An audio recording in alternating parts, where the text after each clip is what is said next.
नमस्कार दोस्तों, भविष्य द विजन के इस ऑनलाइन प्लेटफॉर्म पर आप सभी का स्वागत है। मैं रामकृष्ण सिंपा। आज की इस क्लास के अंदर हम 18 सितंबर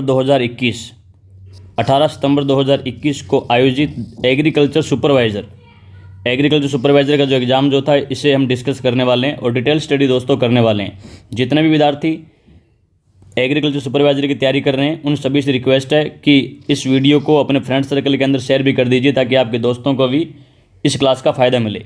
तो आज का पहला प्रश्न है, भैंसरोडगढ़ से बिजोलिया के मध्य स्थित पठार कहलाता है। दोस्तों, भैंसरोडगढ़ से बिजोलिया के मध्य स्थित पठार कहलाता है। ऑप्शन है बोराठ, उड़िया, ऊपरमाल और मेसा। दोस्तों, यदि हम भैंसरोडगढ़ से बिजोलिया के मध्य स्थित पठार की बात करें तो भैंसरोडगढ़ से बिजोलिया के मध्य स्थित पठार जो है उसे कहा जाता है दोस्तों ऊपरमाल के नाम से जाना जाता है।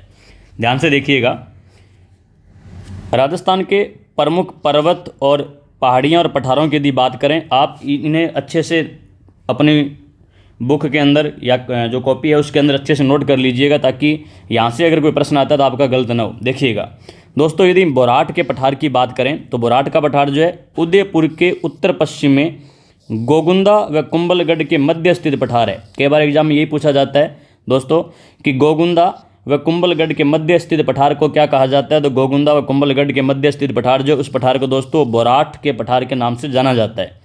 बात करते हैं उड़िया के पठार की। दोस्तों, उड़िया का पठार जो है सिरोही के अंदर है और ख़ास बात यह है कि उड़िया का पठार जो है राज्य का सबसे ऊंचा पठार है और इसकी ऊंचाई भी एग्जाम में काफ़ी बार पूछी गई है। 1360 मीटर इसकी ऊंचाई है। फिर से रिपीट कर रहा हूँ, राज्य का सबसे ऊंचा पठार जो उड़िया का पठार है। और दोस्तों, उड़िया का पठार जो है ये उड़िया का पठार सिरोही के अंदर है। बात करते हैं दोस्तों ऊपरमाल के पठार की बात करते हैं तो ऊपरमाल का पठार जो है ये ऊपरमाल का पठार दोस्तों भैंसरोडगढ़, चित्तौड़गढ़ से बिजोलिया भीलवाड़ा के मध्य के पठारी भाग को ऊपरमाल के नाम से जाना जाता है। और इस एग्जाम के अंदर यही प्रश्न पूछा गया था कि भैंसरोडगढ़, चित्तौड़गढ़ से बिजोलिया भीलवाड़ा के मध्य स्थित पठारी भाग को क्या कहा जाता है। तो दोस्तों, मध्य स्थित पठारी भाग जो इसे ऊपरमाल के नाम से जाना जाता है। ध्यान से सुनेंगे। आगे बढ़ते हैं दोस्तों, बात करते हैं मेसा के पठार की। तो मेसा का पठार जो है मेसा का पठार चित्तौड़गढ़ में दोस्तों और इसकी ऊंचाई 620 मीटर है। खास बात यह कि मेसा के पठार पर चित्तौड़ का किला बना हुआ है। चित्तौड़ का किला जो है दोस्तों, चित्तौड़ का किला गंभीरी और बेड्स नदी के संगम पर, ध्यान दीजिएगा, गंभीरी और बेड्स नदी के संगम पर मेसा के पठार पर चित्तौड़ का किला बना हुआ है। दोस्तों, बात करते हैं हम आबू के पठार की बात करते हैं तो आबू का पठार दोस्तों सिरोही के अंदर है। सिरोही में स्थित यह है राज्य का दूसरा सबसे ऊंचा पठार है। यदि आपसे पूछे राज्य का दूसरा सबसे ऊंचा पठार कौन सा है तो दोस्तों वो पठार है आबू का पठार। और राज्य का सबसे ऊंचा पठार जो है अभी हम डिस्कस कर रहे थे, राज्य का सबसे ऊंचा पठार दोस्तों उड़िया का पठार है। आगे बढ़ते हैं, ध्यान दीजिएगा, अगला पठार है भौमट का पठार। भौमट का पठार दोस्तों सिरोही व उदयपुर जिले में फैला हुआ है। कांकनवाड़ी के पठार की बात करें तो कांकनवाड़ी का पठार दोस्तों सरिस्का अलवर में स्थित है। गुरु शिखर की यदि बात करें तो गुरु शिखर यह अरावली की पहाड़ियों में माउंट आबू सिरोही में स्थित राज्य की सबसे ऊंची चोटी है। दोस्तों, यदि आपसे पूछे राज्य की सबसे ऊंची चोटी कौन सी है तो राज्य की सबसे ऊंची चोटी जो वो सबसे ऊंची चोटी दोस्तों गुरु शिखर है। माउंट आबू सिरोही में स्थित है और राज्य की सबसे ऊंची चोटी है गुरु शिखर।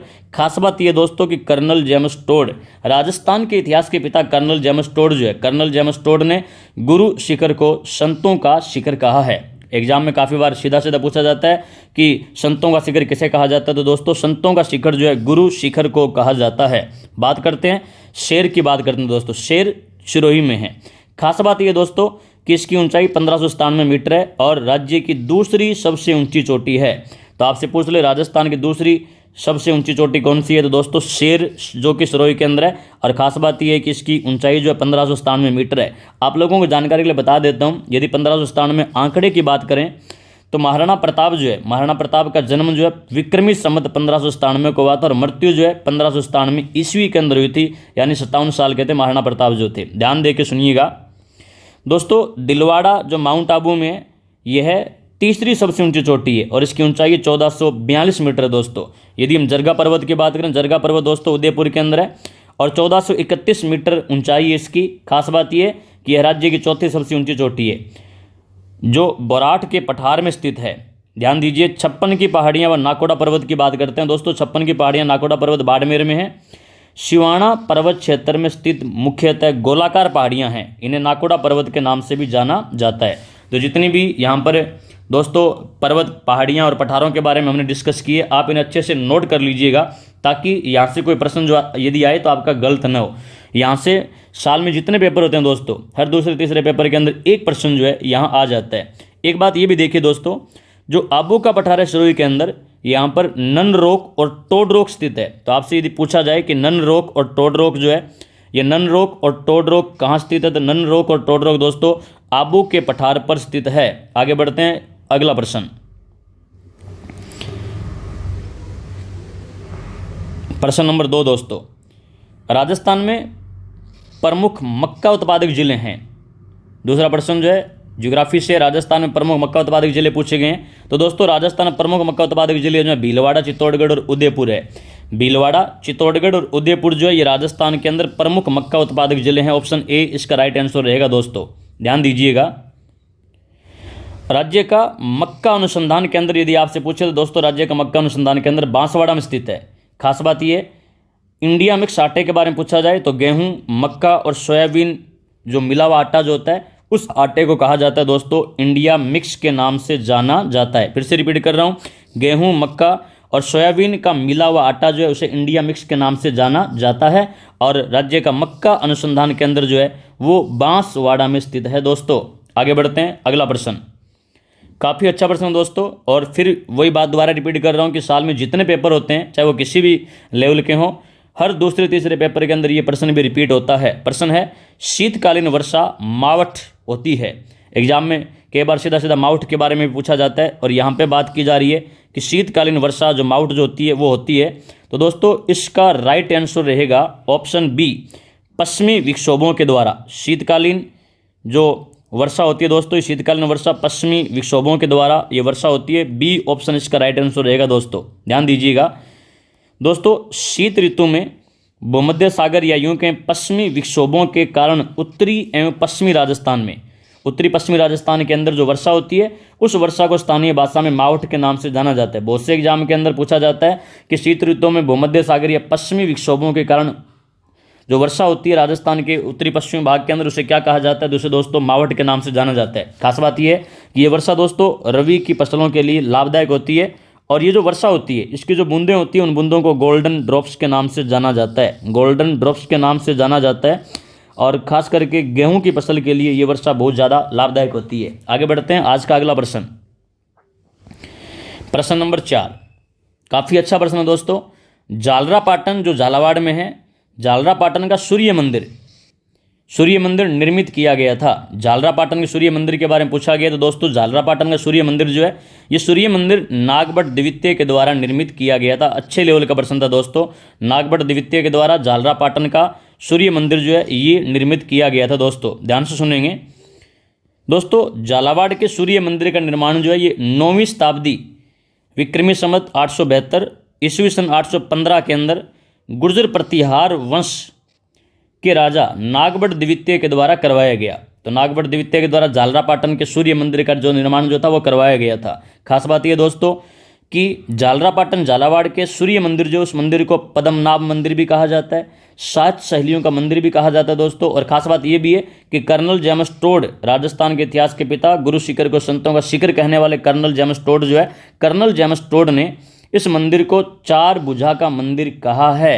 ध्यान दीजिएगा, मंदिर का निर्माण जो दोस्तों सूर्य के रथ की भांति हुआ है जिसमें 7 घोड़े जुते हुए हैं।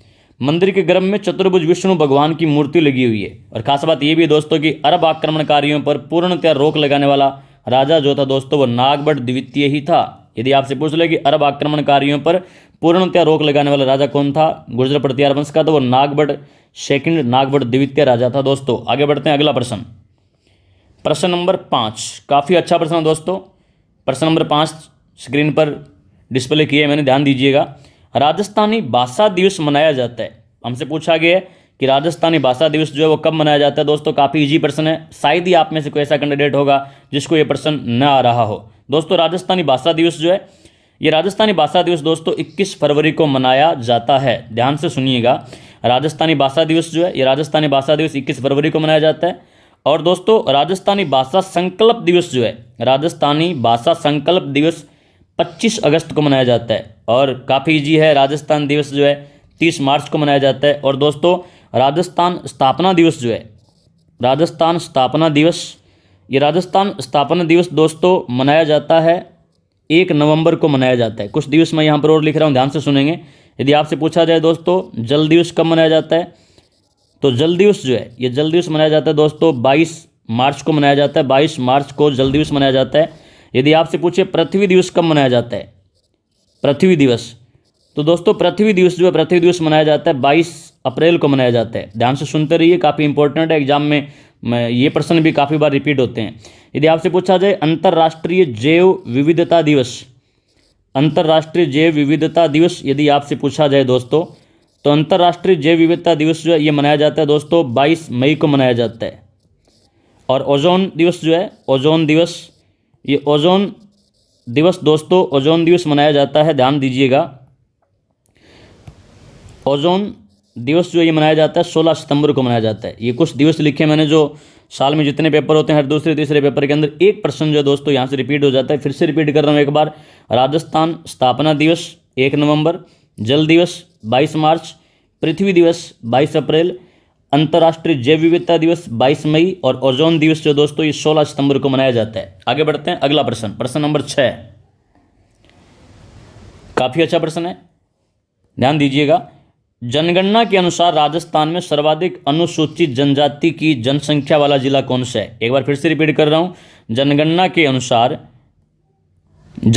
अनुसार ये 2011 के जनगणना की बात की जा रही है। जनगणना के अनुसार राजस्थान में सर्वाधिक अनुसूचित जनजाति की जनसंख्या वाला जिला कौन सा है, हमसे पूछा गया। तो दोस्तों इसका राइट आंसर है उदयपुर। उदयपुर के अंदर 2011 की जनगणना के अनुसार सर्वाधिक अनुसूचित जनजाति निवास करती है। दोस्तों कुछ तथ्य ध्यान से सुनिएगा। 2011 की जनगणना की यदि दोस्तों हम बात करें तो 2011 की जनगणना के अनुसार सर्वाधिक अनुसूचित जनजाति जनसंख्या वाला जिला दोस्तों उदयपुर है।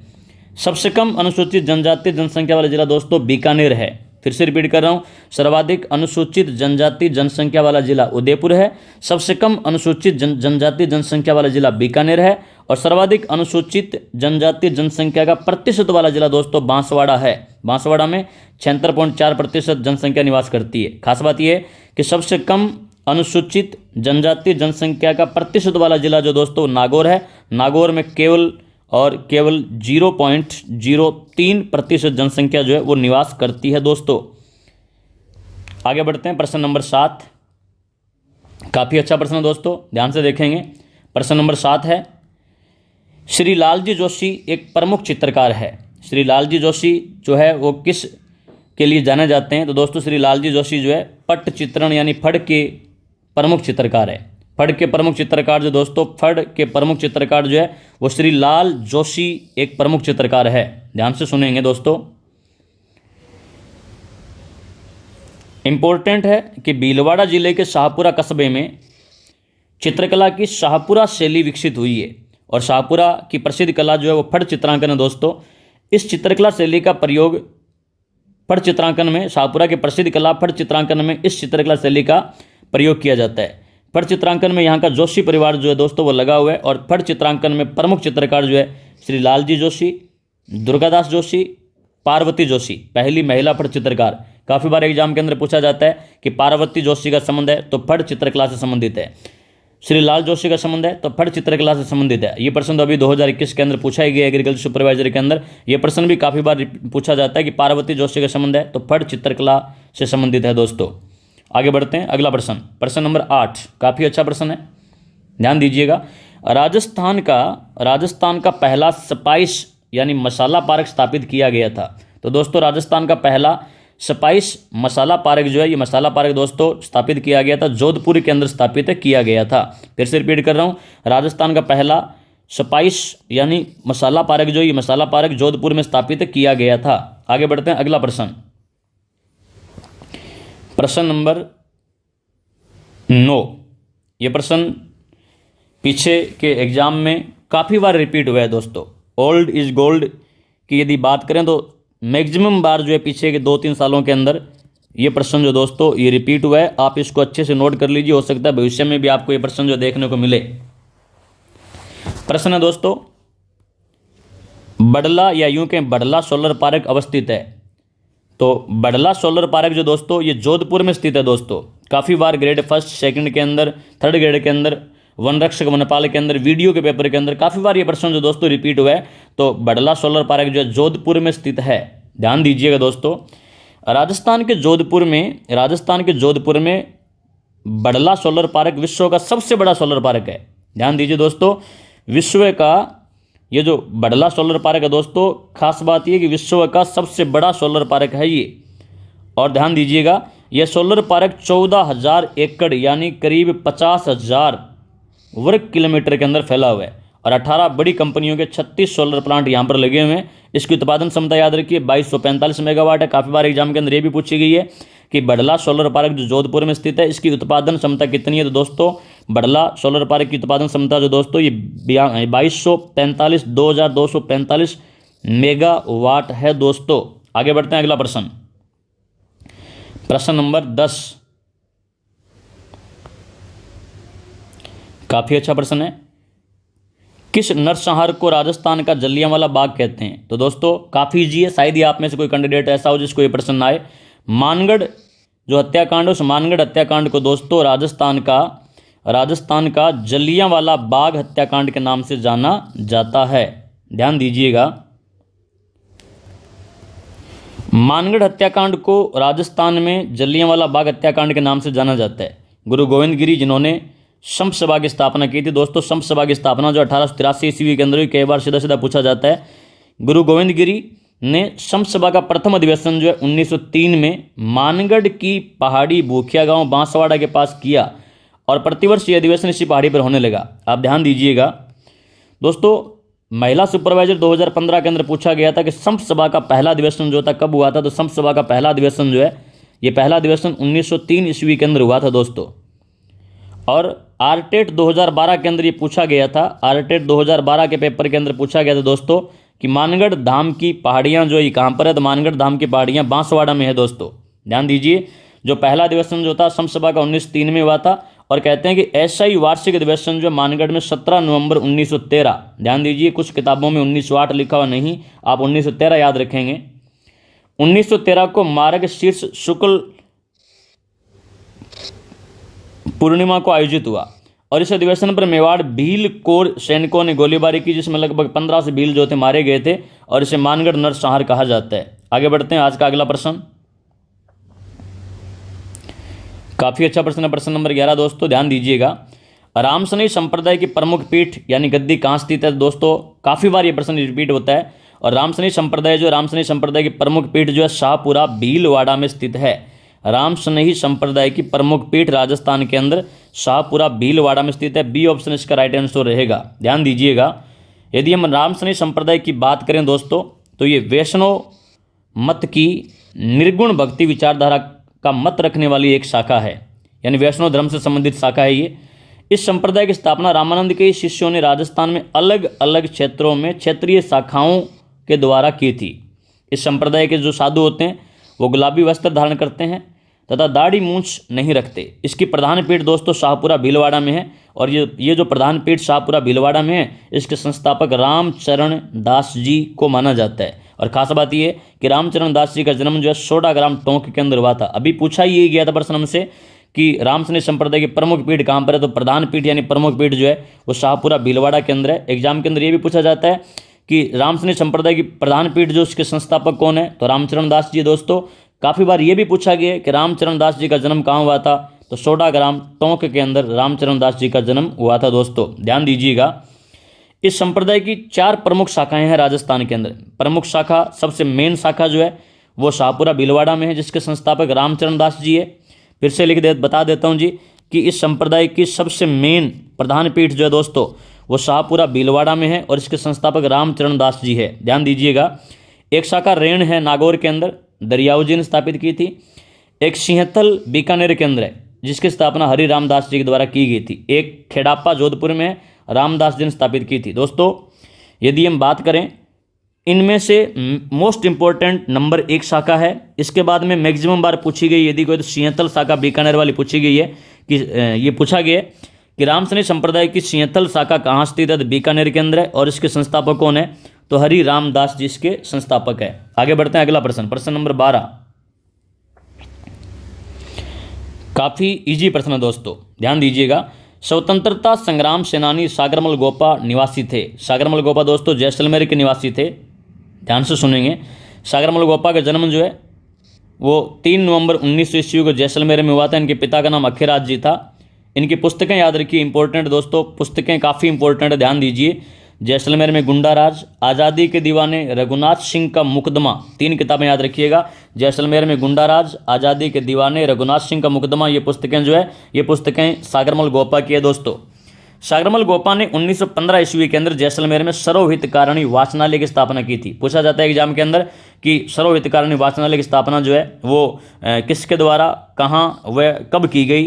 तो सागरमल गोपा के द्वारा सर्वहितकारिणी वाचनालय की स्थापना जैसलमेर के अंदर 1915 ईस्वी के अंदर की गई थी, ध्यान दीजिएगा। सागरमल गोपा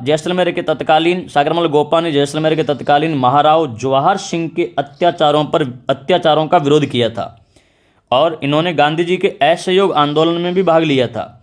4 अप्रैल 1946 को सागरमल गोपा द्वारा जैसलमेर के महारावल जवाहर सिंह के अत्याचारों का विरोध करने पर इनके ऊपर मिट्टी का तेल डाल करके आग लगा दी गई। इनकी शहादत पर खून रो बदलो खून का नारा दिया गया था। इंपॉर्टेंट है, किस क्रांतिकारी की शहादत पर खून रो बदलो खून का नारा दिया गया? तो दोस्तों वो क्रांतिकारी जो थे वो क्रांतिकारी सागरमल गोपा थे। ध्यान से सुनेंगे। पंडित जवाहरलाल नेहरू जो है, पंडित जवाहरलाल नेहरू ने इनकी मृत्यु पर टिप्पणी करते हुए कहा, इसे आत्महत्या कहना एकदम शरारत है। यह एक ऐसी बात है जो न केवल जैसलमेर रियासत के राजा के लिए बल्कि दूसरी रियासतों के राजाओं के लिए भी शर्म की बात है। और पंडित जवाहरलाल नेहरू ने दोस्तों जैसलमेर रियासत को विश्व का 8वां आश्चर्य कहा है। तो विश्व का 8वां आश्चर्य जो जैसलमेर रियासत को किसने कहा था दोस्तों? तो पंडित जवाहरलाल नेहरू ने कहा था। ध्यान से सुनेंगे। ये प्रश्न लैब असिस्टेंट एग्जाम 2016 के अंदर पूछा गया था कि जैसलमेर रियासत को विश्व का 8वां आश्चर्य किसने कहा था? दोस्तों पंडित जवाहरलाल नेहरू ने कहा था। इसी तरह से देखिएगा, जो जोधपुर का किला है, जोधपुर दुर्ग है, जोधपुर दुर्ग यानी जोधपुर का मेहरानगढ़ का किला, जो मेहरानगढ़ दुर्ग की बात कर रहा हूँ मैं, जो मेहरानगढ़ दुर्ग है, इस मेहरानगढ़ दुर्ग को भी विश्व का 8वां आश्चर्य कहा जाता है। और विश्व का 8वां आश्चर्य जो है सुप्रसिद्ध विद्वान जैकलीन कैनेडी के द्वारा कहा गया था। जैकलीन कैनेडी जो है, जैकलीन कैनेडी के द्वारा इसे विश्व का 8वां आश्चर्य कहा गया। यानी मेहरानगढ़ दुर्ग को विश्व का 8वां आश्चर्य, जो मेहरानगढ़ दुर्ग को वो सुप्रसिद्ध विद्वान जैकलीन कैनेडी के द्वारा कहा गया था। ध्यान दीजिएगा दोस्तों। LSA 2016 के अंदर यहाँ से एक प्रश्न और भी आया था, ध्यान से सुन लीजिएगा। प्रश्न ये है कि राजस्थान की एकमात्र रियासत जहाँ से उत्तराधिकारी शुल्क जो है, जहाँ से उत्तराधिकारी शुल्क नहीं लिया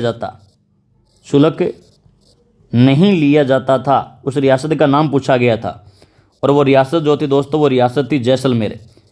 जैसलमेर राजस्थान की एकमात्र रियासत थी दोस्तों जहाँ से उत्तराधिकारी शुल्क नहीं लिया जाता था। उत्तराधिकारी यानी तलवार बंदाई, पेशकशी, हुक्मनामा, नजराना, कैद खालसा, ये उत्तराधिकारी शुल्क के अन्य नाम है। ये जैसलमेर रियासत से दोस्तों नहीं लिया जाता था। आगे बढ़ते हैं, अगला प्रश्न, प्रश्न नंबर 13, काफ़ी इजी प्रश्न है। पोथीखाना संग्रहालय कहाँ स्थित है दोस्तों? पोथीखाना जयपुर में स्थित है। अगला प्रश्न, प्रश्न नंबर 14, हाल ही में राजस्थान के किस वन्यजीव अभ्यारण्य को राज्य का चौथा बाघ संरक्षित क्षेत्र अनुमोदित किया गया है? तो दोस्तों यदि हम वन्यजीव अभ्यारण्य जो राज्य का चौथा बाघ संरक्षित क्षेत्र अनुमोदित किया गया उसकी बात करें तो वो अभ्यारण्य दोस्तों रामगढ़ विषधारी।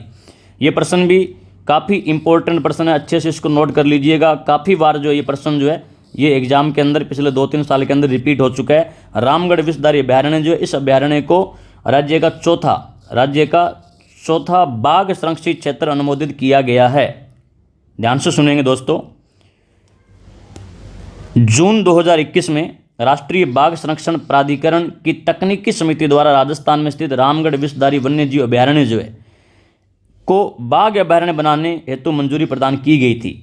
यह राजस्थान का चौथा बाघ रिजर्व यानी बाघ अभ्यारण्य घोषित हुआ है, बन चुका है। और ये 52वां टाइगर रिजर्व क्षेत्र है दोस्तों। रामगढ़ विषधारी वन्यजीव अभ्यारण्य जो है ये बूंदी जिले के रामगढ़ गांव के निकट बूंदी शहर से 45 किलोमीटर की दूरी पर बूंदी नेनवा रोड पर स्थित है। इसे वर्ष 1982 में वन्यजीव अभ्यारण्यों के रूप में अधिसूचित किया गया था दोस्तों।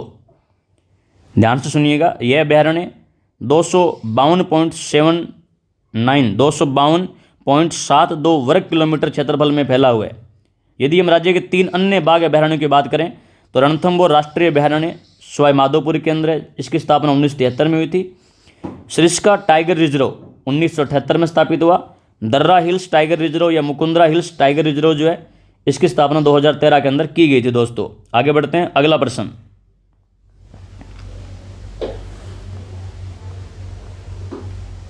प्रश्न नंबर 15, राजस्थान में उत्खात भूमि स्थलाकृति दिखाई देती है। तो दोस्तों राजस्थान में उत्खात भूमि स्थलाकृति जो है ये सवाई माधोपुर, करौली और धौलपुर में दिखाई देती है। ध्यान से सुनिएगा, उत्खात भूमि जो है, उत्खात भूमि काफ़ी बार एग्जाम में पूछा गया है, इंपॉर्टेंट है, अच्छे से नोट कर लें इस प्रश्न को। सवाई माधोपुर, करौली और धौलपुर में दिखाई देती है। ध्यान से सुनिएगा, चंबल नदी के बारे में बात कर लेते हैं हम लोग। यह राजस्थान की एकमात्र नदी है जो यूनेस्को की विश्व धरोहर सूची में शामिल है। राज्य में सर्वाधिक अवनालिका अपर्दन करने वाली नदी है। काफ़ी बार एग्जाम में सीधा सीधा प्रश्न आता है, राजस्थान में सर्वाधिक अवनालिका अपर्दन करने वाली नदी कौन सी है? तो दोस्तों वो चंबल नदी है। ध्यान दीजिएगा, चंबल नदी में सर्वाधिक अवनालिका कंदराएं यानी गुफा जो है वो देखी जा सकती है। सर्वाधिक कंदराएं कोटा जिले में है। सवाई माधोपुर, करौली और धौलपुर में चंबल नदी के भाव क्षेत्र को डांग तथा बीहड़ क्षेत्र के नाम से जाना जाता है। चंबल नदी उत्खात स्थलाकृति का सर्वश्रेष्ठ उदाहरण। दोस्तों चंबल नदी जो है गार्जों में बहुत तीव्रता से बहती है, इसलिए इसे वाटर सफारी के नाम से भी जाना जाता है। उपनाम सुनिए चंबल नदी के, राजस्थान की कामधेनु, नित्यवाहिनी, सदावाहिनी, मालव गंगा, चरमणवती, चरमवती, बारामासी और राथा नदी के नाम से जाना जाता है। इंपॉर्टेंट है, चंबल और माही राजस्थान में बहने वाली बारहमासी नदी है। दोस्तों तो राजस्थान के अंदर बारहमासी बहने वाली नदी कौन कौन सी है? चंबल और माही। 1 नंबर चंबल है, 2 नंबर माही नदी जो है राजस्थान में बहने वाली बारहमासा नदी है। दोस्तों आगे बढ़ते हैं, प्रश्न नंबर 16। प्रश्न नंबर 16, निम्न में से किस शहर में,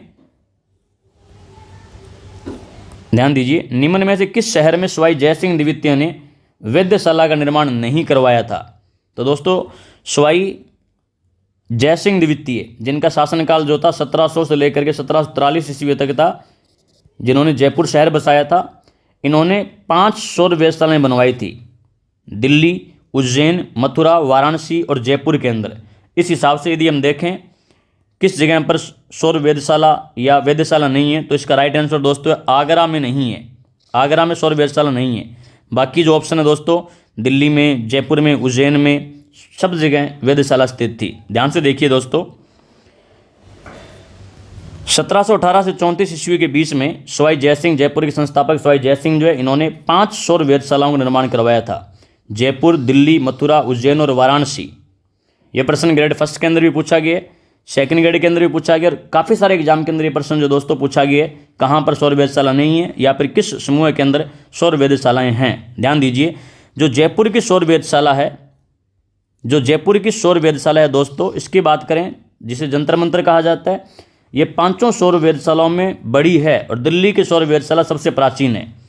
जयपुर की जो जंतर मंतर सौर वेधशाला है, इसमें एक सम्राट यंत्र यानी सूर्य घड़ी, ये विश्व की सबसे बड़ी सूर्य घड़ी रखी हुई है, और राम यंत्र ऊंचाई मापने के यंत्र है। एक यंत्र यहाँ पर हो रहा है दोस्तों, उस यंत्र का नाम है जयप्रकाश यंत्र।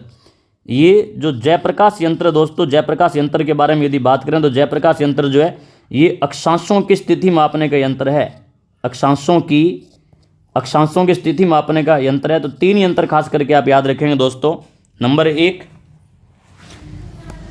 यंत्र जो है सम्राट यंत्र, नंबर 2 यंत्र दोस्तों राम यंत्र ऊंचाई मापने का, नंबर 3 यंत्र जो है वो जयप्रकाश यंत्र। दोस्तों जयप्रकाश यंत्र, ये यंत्र अक्षांशों की स्थिति मापने का यंत्र है। खास बात है दोस्तों कि जंतर मंतर को अगस्त 2010 के अंदर यूनेस्को की सांस्कृतिक विश्व धरोहर सूची के अंदर शामिल कर लिया गया है। सवाई जयसिंह ने नक्षत्रों के सारणी पर आधारित जीज मोहम्मद शाही और ज्योतिष ग्रंथ जयसिंह कारिका की रचना भी की थी। फिर से रिपीट कर रहा हूँ, सवाई जयसिंह ने नक्षत्रों की सारणी पर आधारित जीज मोहम्मद शाही ग्रंथ और ज्योतिष ग्रंथ जयसिंह कारिका की रचना जो थी वो की थी। दोस्तों आगे बढ़ते हैं, अगला प्रश्न, प्रश्न नंबर 17। काफ़ी इजी प्रश्न है, ध्यान दीजिएगा। रावण हत्ता किस प्रकार का वाद्य यंत्र है? तो दोस्तों रावण हत्ता जो तत्वाद्य यंत्र है, तत्वाद्य यंत्रों की श्रेणी के अंतर्गत आता है रावण हत्ता जो है। आधे कटे नारियल पर बकरे की खाल को मड करके बनाया गया, यह राजस्थान का सबसे प्राचीनतम वाद्य यंत्र है। खास बात यह, इस वाद्य यंत्र में तारों की संख्या दोस्तों 9 है। और खास बात यह भी है कि रामदेव जी और पाबू जी के भगत जो है फड़ का वाचन करते समय इस वाद्य यंत्र का प्रयोग जो है वो करते हैं दोस्तों। तो रामदेव जी और पाबू जी, सीधा सीधा प्रश्न आता है कि बार कि रामदेव जी की फड़ का वाचन करते समय किस वाद्य यंत्र का प्रयोग किया जाता है? तो रावण हत्ता का प्रयोग किया जाता है। पाबू जी की फड़ का वाचन करते समय किस वाद्य यंत्र का प्रयोग किया जाता है? तो दोस्तों रावण हत्ता का किया जाता है। आगे बढ़ते हैं, अगला प्रश्न, प्रश्न नंबर 18। काफ़ी अच्छा प्रश्न है और काफ़ी इजी प्रश्न है दोस्तों। हल्दी घाटी का युद्ध जो है ये लड़ा गया था। तो दोस्तों हल्दी घाटी का युद्ध जो है 18 जून 1576 को लड़ा गया था। ध्यान से सुनिएगा, 18 जून 1576 को। लेकिन गोपीनाथ शर्मा के अनुसार हल्दी घाटी का युद्ध जो है 21 जून 1576 को हुआ था। 21 जून को दोस्तों विश्व योग दिवस होता है, विश्व योग दिवस होता है। तो विश्व योग दिवस होता है और 21 जून को ही सूर्य जो है कर्क रेखा पर लंबवत चमकता है। ध्यान दीजिए, इसी दिन सूर्य जो है सूर्य कर्क रेखा पर लंबवत भी चमकता है दोस्तों। हल्दी घाटी का युद्ध जो है इसे रक्तलाई के नाम से भी जाना जाता है और यह युद्ध दोस्तों अनिर्णायक युद्ध था। हल्दी घाटी स्थान जो है गोगुंदा और खमनोर की पहाड़ियों के बीच में, गोगुंदा और खमनोर की पहाड़ियों के बीच में बनास नदी के किनारे राजसमंद जिले में है। ध्यान दीजिए, हल्दी घाटी स्थान जो है एक तरफ गोगुंदा की पहाड़ियाँ हैं, एक तरफ खमनोर की पहाड़ियाँ हैं। इन खमनोर की पहाड़ियाँ और गोगुंदा की पहाड़ियों के बीच में, लेकिन बनास नदी के किनारे राजसमंद जिले के अंदर ये स्थान जो स्थित है। ध्यान दीजिएगा, हल्दी घाटी का युद्ध जो है ये महाराणा प्रताप व मुगल बादशाह अकबर के बीच में हुआ। इसमें मुगल सेना का नेतृत्व जो है आमेर के मिर्जा राजा मानसिंह या मानसिंह फर्स्ट कह दीजिए, भारमल बिहारीमल के पुत्र भगवान दास के बेटे ने किया था। इस युद्ध में मानसिंह का मुस्लिम सहयोगी जो था सेनापति वो आसफ खां था और मानसिंह ने मुगल सेना का नेतृत्व करते हुए मोलेला गांव में पड़ाव डाला था और महाराणा प्रताप ने लोहा सिंह गांव राजसमंद के अंदर पड़ाव डाला था। आगे बढ़ते हैं, ध्यान दीजिएगा, प्रश्न नंबर 19 काफी अच्छा प्रश्न था। गोसुंडी का शिलालेख स्थित है दोस्तों। तो गोसुंडी का शिलालेख जो चित्तौड़गढ़ में स्थित है। आगे बढ़ते हैं, गोसुंडी शिलालेख के बारे में बात कर लेते हैं। गोसुंडी शिलालेख यह नगरी चित्तौड़ के निकट गोसुंडी गांव से प्राप्त हुआ है। खास बात यह ब्राह्मी लिपि में है, संस्कृत भाषा में है और ईसा पूर्व 2री शताब्दी में लिखा गया था। गजवंश के पाराशरी पुत्र श्रवतात द्वारा अश्वमेघ यज्ञ करने एवं विष्णु मंदिर की चारदीवारी बनाने का उल्लेख जो है वो इस गोसुंडी शिलालेख के अंदर किया गया है। इंपॉर्टेंट है दोस्तों, ध्यान दीजिएगा, इंपॉर्टेंट है, ध्यान से सुनिएगा। यह राजस्थान में वैष्णव यानी भागवत संप्रदाय से संबंधित सर्वाधिक प्राचीन अभिलेख है। तो यदि आपसे पूछा जाए राजस्थान में वैष्णव यानी भागवत संप्रदाय से संबंधित सर्वाधिक प्राचीन अभिलेख कौन सा है, तो दोस्तों राजस्थान में वैष्णव यानी भागवत संप्रदाय से संबंधित सबसे प्राचीन अभिलेख जो है वो गोसुंडी शिलालेख है। और ये गोसुंडी शिलालेख नगरी चित्तौड़गढ़ के निकट गोसुंडी गांव से प्राप्त हुआ है। यानी गोसुंडी शिलालेख जो है ये चित्तौड़गढ़ में स्थित है। आगे बढ़ते हैं, अगला प्रश्न, प्रश्न नंबर 20। प्रश्न नंबर 20 ध्यान दीजिएगा, प्रश्न नंबर 20 दोस्तों, राजस्थान राज्य मानवाधिकार आयोग के अध्यक्ष कौन है? ये करंट जीके का प्रश्न पूछा गया था दोस्तों। राजस्थान राज्य मानवाधिकार आयोग के अध्यक्ष जो है वर्तमान में वो है जीके व्यास। दोस्तों यदि हम जीके व्यास के बारे में बात करें, ध्यान से सुनिएगा, तो ये जीके व्यास जो है इन्हें राजस्थान राज्य मानवाधिकार आयोग के अध्यक्ष के रूप में जून 2021 को नियुक्त किया गया था। तो जून 2021 को नियुक्त किया गया, किन्हें नियुक्त किया गया? जीके व्यास को किया गया राजस्थान राज्य मानवाधिकार आयोग के अध्यक्ष के रूप में इन्हें नियुक्त किया गया जून 2021 के अंदर। आगे बढ़ते हैं, अगला प्रश्न, प्रश्न नंबर 21 ध्यान दीजिएगा। मल्लीनाथ पशु मेला तिलवाड़ा में आयोजित किया जाता है। तो दोस्तों मल्लीनाथ पशु मेला जो है ये चैत्र माह में आयोजित किया जाता है। ध्यान से सुनिए, इस मेले का आयोजन लूनी नदी के किनारे तिलवाड़ा बाड़मेर में चैत्र कृष्ण एकादशी से चैत्र शुक्ल एकादशी तक होता है दोस्तों। तिलवाड़ा बाड़मेर में लूनी नदी के किनारे तिलवाड़ा बाड़मेर में चैत्र कृष्ण एकादशी से चैत्र शुक्ल एकादशी तक जिस मेले का आयोजन होता है वो मेला है दोस्तों मल्लीनाथ पशु मेला। एक तल्लीनाथ भी है। तल्लीनाथ जो है वो प्रकृति प्रेमी लोक देवता है और प्रकृति प्रेमी संत जो है वो जाम्बो जी है दोस्तों। अगला प्रश्न देखिए, प्रश्न नंबर 22, काफ़ी इजी प्रश्न है। कामायचा है, तो दोस्तों कामायचा जो है ये कामायचा वाद्य यंत्र है, वाद्य यंत्र का नाम है कामायचा। ध्यान से सुन लीजिएगा कामायचा के बारे में। यह कामायचा एक तत्वाद्य यंत्र है। उपनाम है सारंगी की रानी, सारंगी के समान ही दिखता है, ईरानी वाद्य यंत्र है और मांगणियार जाति के लोगों के द्वारा, योगी व नाथ मुनियों के द्वारा इसका प्रयोग जो किया जाता है। इसमें कुल 27 तार होते हैं, ध्यान दीजिएगा। एग्रीकल्चर सुपरवाइजर का ये जो पेपर है 2021 का, इस 2021 के पेपर के अंदर वाद्य यंत्र से 2 प्रश्न जो है वो 2 प्रश्न आ चुके हैं दोस्तों। तो वाद्य यंत्रों को आप अच्छे से याद कर लीजिए, भविष्य में प्रश्न आए तो आपका गलत नहीं होना चाहिए। आगे बढ़ते हैं, अगला प्रश्न, प्रश्न नंबर 23। प्रश्न नंबर 23 ध्यान दीजिएगा, वर्टिसोल मृदा किन जिलों में पाई जाती है? तो दोस्तों वर्टिसोल मृदा जो है ये झालावाड़, कोटा और बूंदी जिलों में पाई जाती है। ध्यान से देखिएगा। यदि मृदा के वैज्ञानिक वर्गीकरण की बात करें दोस्तों, तो 1975 ईस्वी के अंदर मृदा संरक्षण विभाग के द्वारा किया गया था। और राजस्थान में 5 प्रकार की मृदा पाई जाती है। कौन कौन से देखिएगा, एंटीसोल, एरिडीसोल, इंसेप्टिसोल, एल्फीसोल और वर्टिसोल। हमें पूछी गई है वर्टिसोल, जो झालावाड़, कोटा और बूंदी वाले एरिया के अंदर पाई जाती है। आप मैप को यदि ढंग से देख रहे हैं तो ध्यान दीजिए। यदि हम बात करें मैप के अंदर, तो ये वर्टिसोल मृदा जो है यानी काली मृदा सबसे कम पाई जाती है हाड़ौती के पठार में, यानी दक्षिणी पूर्वी पठारी भाग जो है, इस दक्षिणी पूर्वी